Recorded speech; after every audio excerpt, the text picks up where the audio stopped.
recovery day, recovery efforts. We're going to the pool.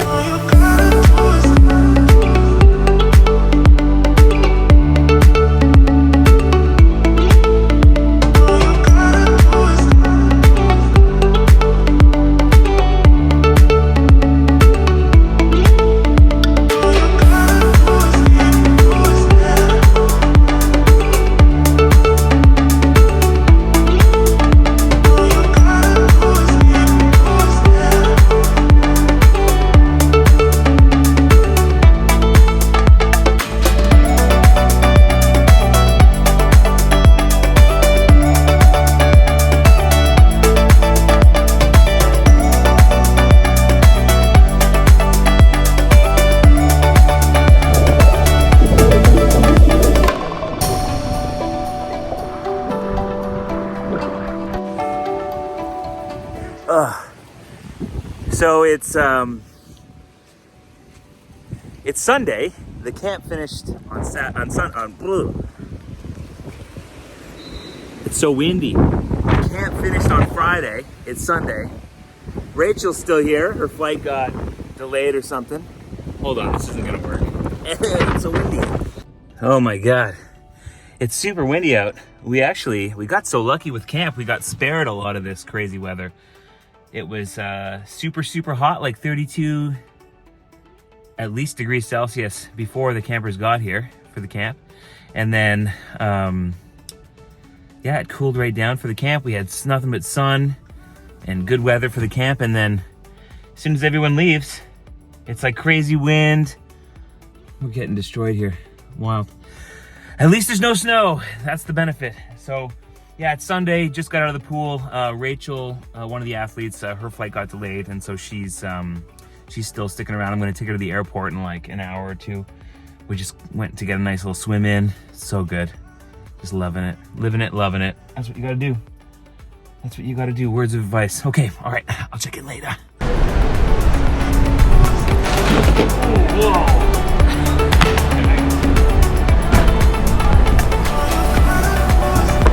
Full service airport.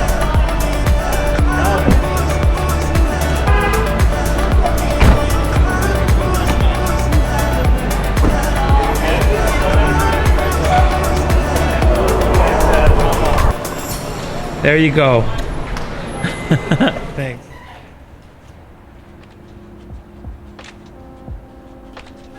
Okay. So today was a pretty chill day. Got up this morning feeling pretty fatigued from the camp still. Rachel and I, Rachel was one of the athletes that was here for Camp 1.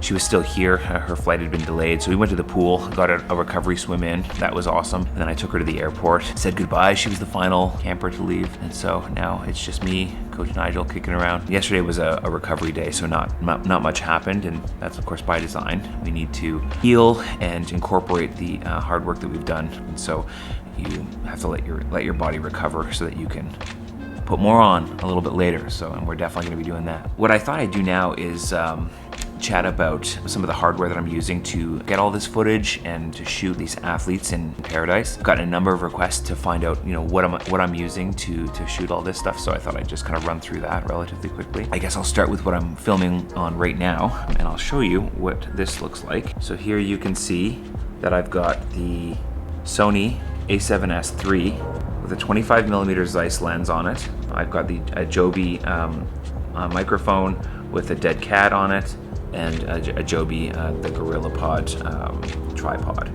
And so this camera is what I'm using to film most of my monologues and talking scenes. You know, the shots that you've seen kind of hanging around the car with the cyclists and stuff, that's all shot using this. So yeah, this is what I would say is the big rig that I'd like to be using most often. It's great. It shoots in 4K, 120 frames per second, 16-bit RAW, and it's just a fantastic overall camera. It has a forward-facing screen, so you're able to set up your shots more appropriately, especially when you're using the selfie angle like I use often. I've got a couple lenses on order right now, a 24 to 70 millimeter lens and a 12 to 24 millimeter lens. And so those certainly will enhance the number of shots that I can get, and of course make me a little bit more portable when it comes to using this camera in different settings. So super stoked about that. Up until recently, I was using this camera to do most of my shooting in that context. This is the Sony a7R4, also a really great camera. I'm still using this if I need a dual camera setup, obviously to take pictures. This camera is phenomenal. I love this camera. If I need a smaller camera on the go, I've got the Sony dvine. This is a much smaller camera, compact. As you can see, it has a forward-facing screen as well. This camera is a ton of fun, packs a big punch. Love this camera also. Different tools for different jobs, right? In terms of the action shots that you're seeing kind of out on the road, out running, what I'm using most often is this. It's the GoPro Hero 11. This camera, obviously super versatile, super rugged. I've dropped it a million times. I've literally thrown it intentionally. It's such a great all-around camera. I'm using that as well as this. Most often out in the world. This is a iPhone 14 Pro Max. Obviously a fantastic camera on that. For all of my out in the world action stuff, I'm using either the cell phone or the GoPro most often, for sure. That could change in the future, I'm not sure, but that's what I'm using most often right now. I also have a Instamax 360. This camera is super fun. It's a 360-degree camera. It takes really wild and weird perspectives, and it's great because it does all the hard work to stitch the image itself and often is able to bury the selfie stick so you don't actually see the selfie stick in the image, which is really, really cool. So lots of tools, different tools for different jobs, and you're able to get all kinds of different perspectives with this. Let's briefly talk about the aerial shots that we've been getting. If you've seen videos from a few weeks ago, you might have seen the house fly-through. So I used a DJI Avata, and this is a FPV drone, so first-person view drone, which means you wear goggles and you can see what the drone sees. And I did a fly-through of a house that my friend Chris and I were renting. Did a full kind of tour of the house, flying through with the drone. I crashed it, not in the house, but I was just trying something stupid and crashed it, which is, that's okay, it's kind of fun. But so that I'm not really using for general photography stuff. That's mostly for fun, but I mean, you can use it for that, and I think it'd be pretty cool to chase some cyclists with that one at some point. We'll see. The main drone that I'm using right now is the DJI Mavic 3. This drone was recently acquired to replace my DJI Mavic 2. Unfortunately, the Mavic 2 crashed in Cocoa Beach. I hit a bird or something like that and it crashed into the ocean.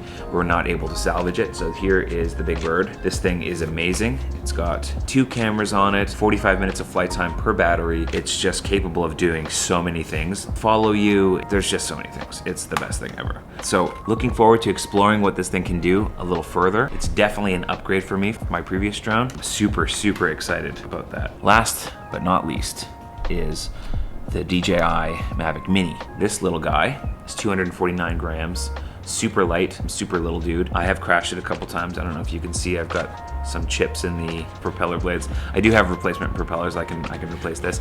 This is my portable drone, so if I need to stick this in my jersey pocket or throw it on my bike, or if I've crashed another one and I need a backup, this is my backup. It's a great drone. It's lighter, it's a little bit less versatile, and it can just do a lot less. It's slower, and if the wind is really high, the wind will take it away sometimes. I've had to chase it in my car. Yeah, that's the repertoire. That's the arsenal of cameras that I'm using right now.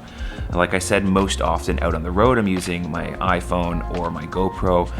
When I'm chilling at home, I'm trying to use the Sony a7S III or a7R4, depending. I'm basically trying to use the best camera that I have available to me at the time, while being, of course, as reasonable as possible. Not running with the big rig, that's for sure. If you have any questions about that, or if you want to chat tech, or cameras, or if you have any suggestions of different things that I should try, shoot me a comment or a message. And if there's other things you want to know about, I've gotten some questions around the nutrition that I'm using on the bike and other things like that. So if there's other things y'all want to know about, just shoot a message in the comments, and I'll try to incorporate it in the future. All right, cool. Well, I'll leave it there for today. Pretty chill overall day, trying to recover from the camp so that I can take it in for camp 2. You know what I'm saying? So we got to get after it. All right, bye.